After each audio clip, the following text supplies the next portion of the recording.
সুকান্ত ভট্টাচার্যের প্রিয়তমা সুর।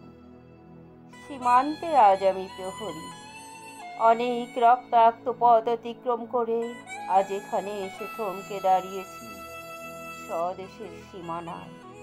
ধূসর তিউনিসিয়া থেকে স্নিগ্ধ ইতালি থেকে ছুটে গেছি বিপ্লবী ফ্রান্সে, নক্ষত্র নিয়ন্ত্রিত নিয়তির মতো দুর্নিবার অপরাহত রাইফেল হাতে।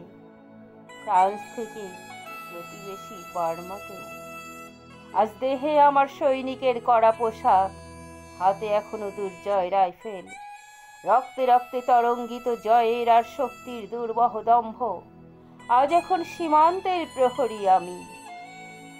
আজ নীল আকাশ আমায় পাঠিয়েছে নিমন্ত্রণ, স্বদেশের হাওয়া বয়ে এনেছে অনুরোধ, চোখের সামনে খুলে ধরেছে সবুজ চিঠি। কিছুতেই বুঝি না কি করে এড়াবো তাকে, কি করে এড়াবো এই সৈনিকের কড়া পোশাক।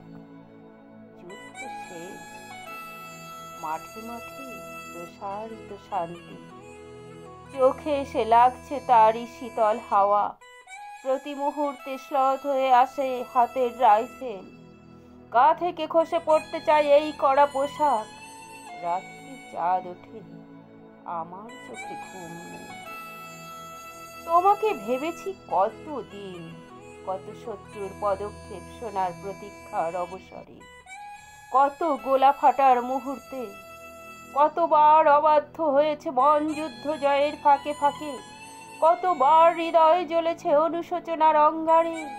তোমার আর তোমাদের ভাবনায় তোমাকে ফেলে এসেছি দারিদ্র্যের মধ্যে, ছুড়ে দিয়েছি দুর্ভিক্ষের আগুনে, ঝড়ে আর বন্যায়, মারি আর মড়কের দুঃসহ আঘাতে বারবার বিপন্ন হয়েছে তোমাদের অস্তিত্ব।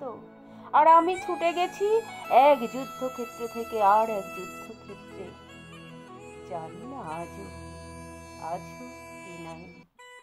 দুর্ভিক্ষে ফাঁকা আর বন্যায় তলিয়ে গেছে কিনা ফিটে, জানি না তাও। তবু লিখছি তোমাকে, আজ লিখছি আত্মম্ভর আশায়, ঘরে ফেরার সময় এসে গেছে। জানি আমার জন্য কেউ প্রতীক্ষা করে নেই, মালায় আর পতাকায়, প্রদীপে আর মঙ্গল ঘটে। জানি সম্বর্ধনার উঠবে না লোকমুখে, মিলিত খুশিতে মিলবে না বীরত্বের পুরস্কার। তবু একটি হৃদয় নেচে উঠবে আমার আবির্ভাবে, সে তোমার হৃদয়।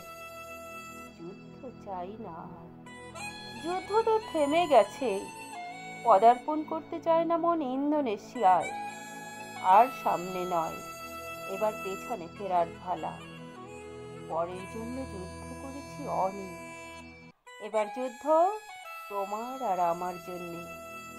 প্রশ্ন করো যদি এত যুদ্ধ করে পেলাম কি, উত্তর তার, তিউনিসিয়ায় পেয়েছি জয়, ইতালিতে জনগণের বন্ধুত্ব, ফ্রান্সে পেয়েছি মুক্তির মন্ত্র, আর নিষ্কণ্টক বার্মায় পেলাম ঘরে ফেরার তাগাদা।